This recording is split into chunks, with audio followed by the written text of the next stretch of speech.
Shalom, everyone, and welcome back to Reboot the Root, where we are exploring our Hebraic roots, our Hebraic heritage, and more importantly, we're exploring our doctrine and our theology that is in Hebrew roots, okay? So in Hebrew roots, we have accepted Yeshua as our Messiah, and we also are on a return trip back to the ancient paths to learn how did the original church of Yeshua, how did the original disciples and the followers of Yeshua, how did they see their theology? How did their doctrine work? And that's what I'm doing here on Reboot the Root, is I'm taking us on a journey onto the narrow road, okay? So this isn't a road that's well traveled by a lot of people, but it is a road that's becoming more popular, okay? More and more people are identifying their Hebrew roots to be able to make the journey to truth, to make the journey away from the doctrines of man. And so this is a channel developed for people who don't know much of anything in Hebrew roots, and they want to know, they want to learn. And hopefully as you learn, that you will be able to teach and lead others, okay? So that's the whole thing, is that we're supposed to be learning and we're supposed to be sharing and teaching others, okay? So we are part of this worldwide movement of people returning back to the ancient paths through Yahweh's Torah, but we want to make sure that we don't miss Yeshua in it. He's the reason why we are doing this. We still hold to basic tenets of the Christian faith that we were saved under. We were still all saved under grace, and we were still saved as born-again believers in Messiah. So that has not changed, okay? So the only thing that has changed is that we're learning that those who taught us that that we're not supposed to keep the Mosaic law, they were incorrect, okay? So this is what this channel is all about. And so to help you in your study, in your Bible study, I felt like I was supposed to do a series about the Hebrew language, and recognize that this class is not a deep class. It's real basic Hebrew, okay? What you will be able to do afterwards, you'll be able to read the Torah and study the Torah. This is not something you would use for conversational Hebrew, okay? And you would not use this to go into in-depth discussions using this. This is something that you would have to build upon. So this is the foundation class, okay? The foundation class, call it the one-on-one class, if you will. So anyway, this class is about Hebrew, and the name of it is called Excuse My Hebrew, okay? And we are in episode 19. And I'm so glad that if you've been watching all along, that you've come back to join me as we learn about our Hebrew language, all right? So last episode, we did a quick review of the Hebrew letters. All the other episodes, we were taking 2 letters at a time, and we were studying what they look like, what the numerical values were, what they meant. We looked at their pictograph and Paleo-Hebrew equivalents, and we started looking at some words of how Hebrew letters fit into Hebrew words, okay? And so now what we're doing is here is that we're going to do some more, a little bit of review, and we're going to do some new stuff too, hopefully. And so just bear with me. Some of this you may say, oh yeah, I heard that before, but it's good to hear it again so that we get it drilled into us. Okay, so where I want to start at but right now, is I want to talk about something we've talked about before, which is the plurality of Hebrew words, okay? So plurality, means more than one, and then we have singularities, that is one, okay? It's not less than one, and it's not more than one, but it's singular forms and plural forms, okay? So this is Hebrew plurality. So when we see words like Elohim and Mitzrayim, we notice that there's something common between those two words. It's the ayim at the end of them. Okay, so when you see ayim, that signifies that it's plural. Okay, so like Elohim, that would mean the same thing as God. Okay, or aloha, aloha, not aloha like Hawaii, but aloha. That means God, singular. But if we want to make it plural, we would put it ayim, and it would be Elohim, which means gods. Okay, so we see that Elohim is spelled with an aleph, a lamed, a hey, and then a yud and a final mem for the ayim, which would make it plural. So Elohim would be gods, plural. Okay, so when we see ayim on the end of a word, like El would also be another singular form of God, but it's not plural. So if you want to make El plural, you put an ayim on the end, and it's Elohim. Okay, and then if we were to look at another plural word with ayim, we would look at Egypt, which is Mitzrayim. Okay, so Egypt, you wouldn't say Egypts. Okay, so Egypt is intended to be a plural form. Okay, because there's more than one Egypt. There is a upper Egypt and a lower Egypt. I don't know if you knew that. Okay, and what is upper and lower in Egypt doesn't make sense, because the upper part that looks like it's upper, it's actually lower, and vice versa. Okay, so you would spell Mitzrayim with a mem, a zadi, a resh, a yud, and a final mem. Okay, so you put ayim on the end of Mitzra, that's Mitzrayim, that's Egypt. Okay, so Egypt in its own raw form is meant to be a plural form.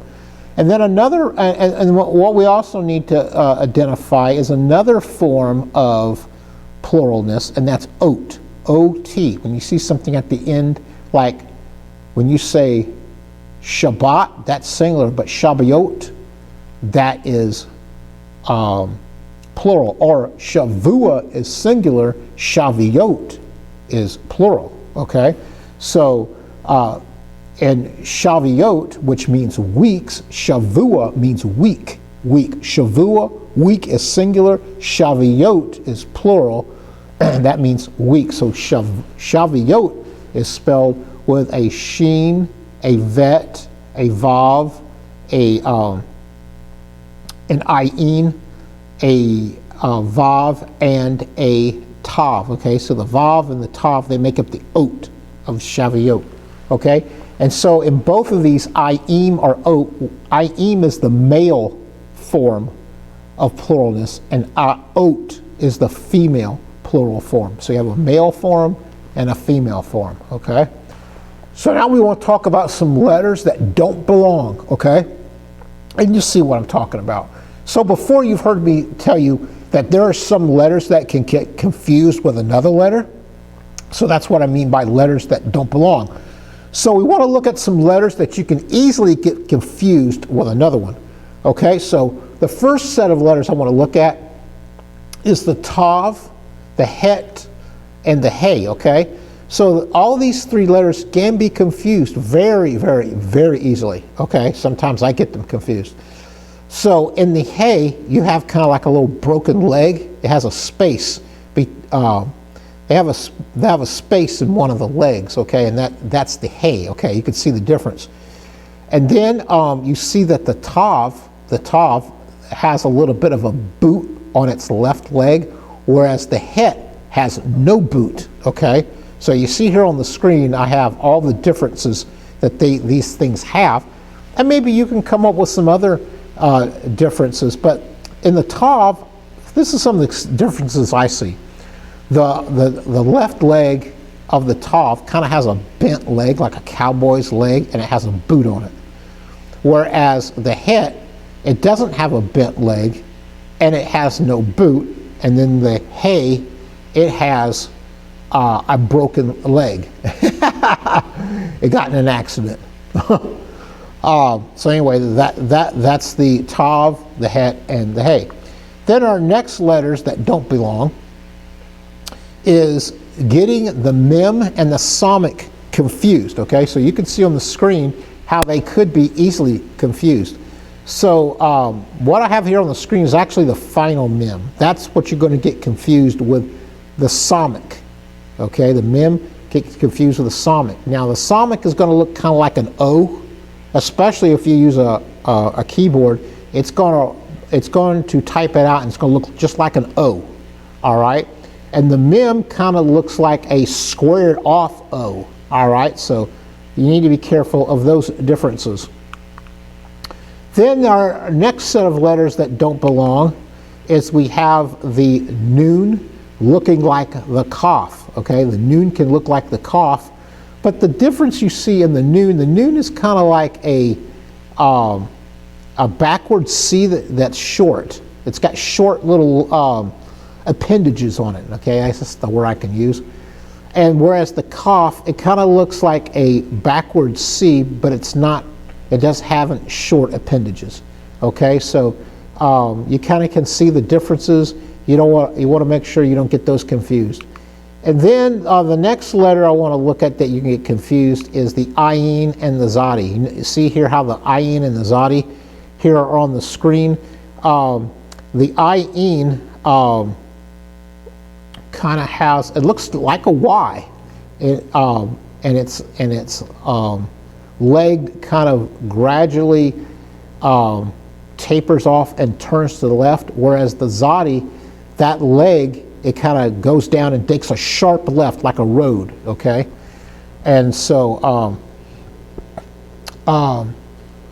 you also, another letter we don't want to get confused is the bet and the vet with the cough and the hoff. You can see how these two letters, they can look very, very similar.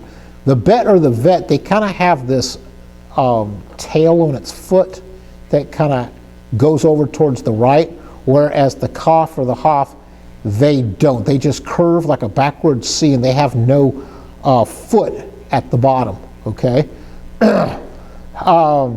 So these are the letters that you can get confused if you're not careful, which I call letters that don't belong.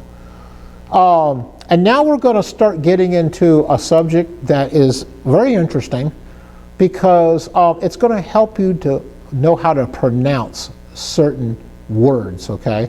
It's not necessarily going to tell you how to pronounce letters. I think we already know how to do that, but it's going to teach us how to say words. When the Hebrew letters are all put together and they form words, the diacritics, which are they're kind of like vowel points, they are going to tell us how to pronounce the words, okay? So they're very important that you learn them. And over time, you won't even need the diacritics. You'll be able to recognize the words on your own. So let's take a look at vowel markers now, okay? So vowel markers are also known as diacritics, okay? Diacritics. In Hebrew, they're called the nikud, which are vowel markers or pointers that are used to assist in how to read or pronounce a Hebrew word, okay? So let's take a look at what HebrewRootsMom.com says about vowel markers, okay? So vowel markers are the diacritics, otherwise known as Hebrew vowels. I would even say they're like vowel pointing. The diacritics are called the nikud, or they're vowel markers or pointers used to assist in how to read or pronounce a Hebrew word. Our familiarity with the English language makes us able to read when the vowels are removed, and the same happens in Hebrew as well. So in English, we have vowels which tell us how to say words, but in Hebrew, it does not. You have to know what the symbols mean in order to pronounce the words, okay? So the University of Sussex says this about diacritics. Diacritics are often loosely called accents, and they're the various little dots and squiggles which in many languages are written above, below, or on top of certain letters of the alphabet to indicate something about their pronunciation. So you see here on the screen, I have this set of words that they have all of these funny looking dots and series of dots and dashes and different things, different markers that tell us how to pronounce these words, and that's what we're going to learn. We're going to learn what they mean, okay? So let's look at some other quotes coming from the article on Wikipedia called Hebrew Diacritics. It says, Nakud is a system of diacritical signs used to represent vowels or distinguish between alternative pronunciation of letters of the Hebrew alphabet. Okay? So in diacritics, Hebrew writing is going to have 5 different vowel sounds. There's going to be I, E, A, O, and U, okay, just like we have in English, I, E, A, O, U, and there's no sometimes Y. So all of these sounds are going to have long and short sounds in the different I, E, O, U equivalents, okay. From the Benitzvah Academy, they write this: Hebrew vowels are pronounced A, E, O, U, and A. Most of the vowels are symbols placed either directly underneath the letter, above the letter, or next to the letter. So we're going to get I sounds out of the E type of pronunciations, okay, like in Elohim, okay, that we usually spell that with an I, and it has an I type of sound, but it's really type of an E sound. Okay, so you're going to see how all this works. So the Benitzvahacademy.com writes this. There are 3 types of Hebrew vowels: long, short, or reduced. And I'm not really going to get into the reduced part of it because it kind of confusing. Like most Semitic languages, Hebrew originally did not have vowels. In fact, native speakers or those fluent in the Hebrew language don't actually need vowels to read Hebrew, which I had told you that before. In the early Middle Ages, however, Jewish scribe and scholars known as the Masoretes came up with a system to standardize the pronunciation for those learning the language. They created systems of dots and dashes known in Hebrew as Nakud, which helped teach us how to pronounce Hebrew words. And that comes from the Benitzvahacademy.com, okay? We're going to start to take a look, and we probably won't finish, but we're going to start to take a look at some vowel markers, the Nakud. And one of our most well-known ones is the Holam. The Holam is that dot that's above the vav, which gives an O sound or an U sound, okay? So, like we look at this word called or, which means light, we see it has an aleph and a vav with a holam above it. The vav with a holam above it gives the aleph an O sound. And then so we have the aleph, the vav, and the resh, and that we pronounce that as or, and that means light, okay? So this is the probably most familiar one, is the holam above the vav. They're also on the vav, it may not be on top, it may be in the center to the left of the vav, and that would be a dagesh, and that would also make the same sound, okay? And then we go, actually I'm sorry, that didn't, the dot on the side of it would not be a holam, it would be a sharuk, okay? So the next one we want to cover is the sharuk. And we see the sharuk is present in the vav that's kind of like the middle of the letter. And the dagesh on the middle of this vav produces an u sound, thus replacing the vav sound. So if you saw this in a word, it wouldn't necessarily be pronouncing as vav or wav, but you'd be using it as a vowel indicator to make an o sound.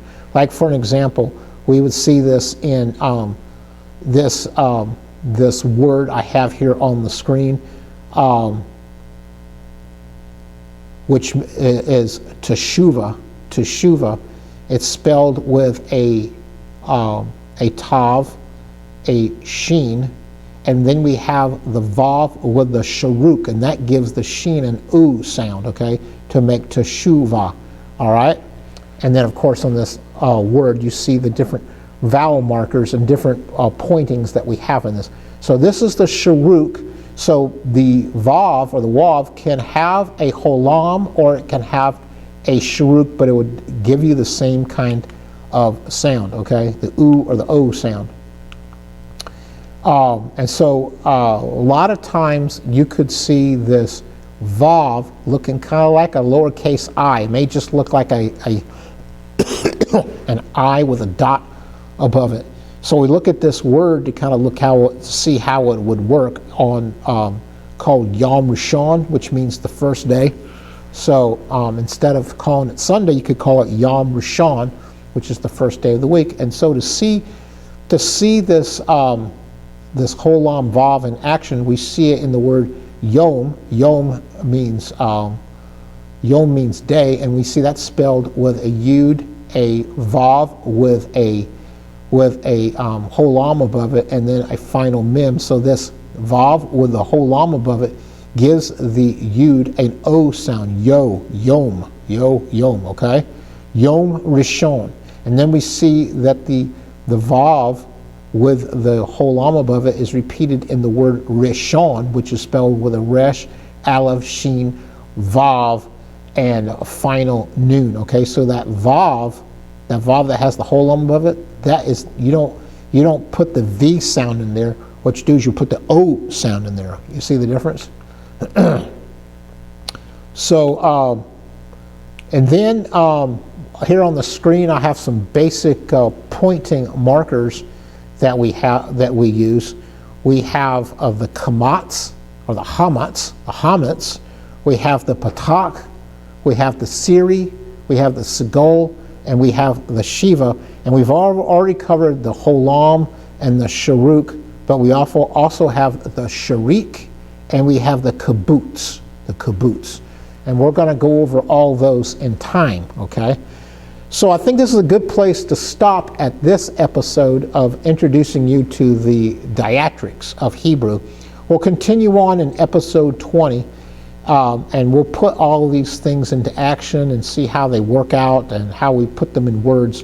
And you'll get it. It's something new. Anything new takes a little while to get used to, right?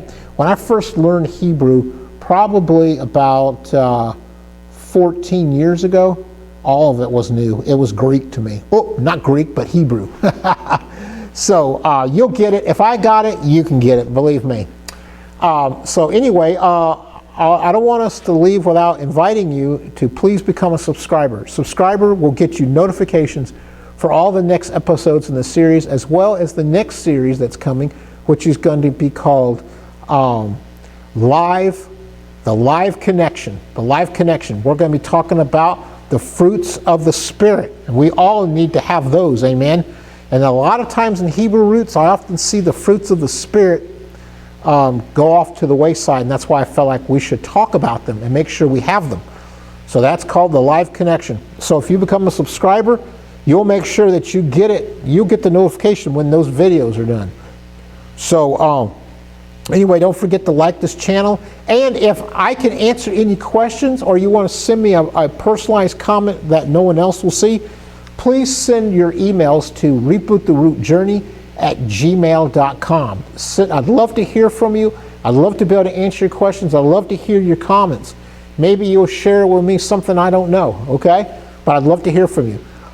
So for now, I just want to invite you to come back in next episode, where we will continue to look at the Hebrew vowel points, okay?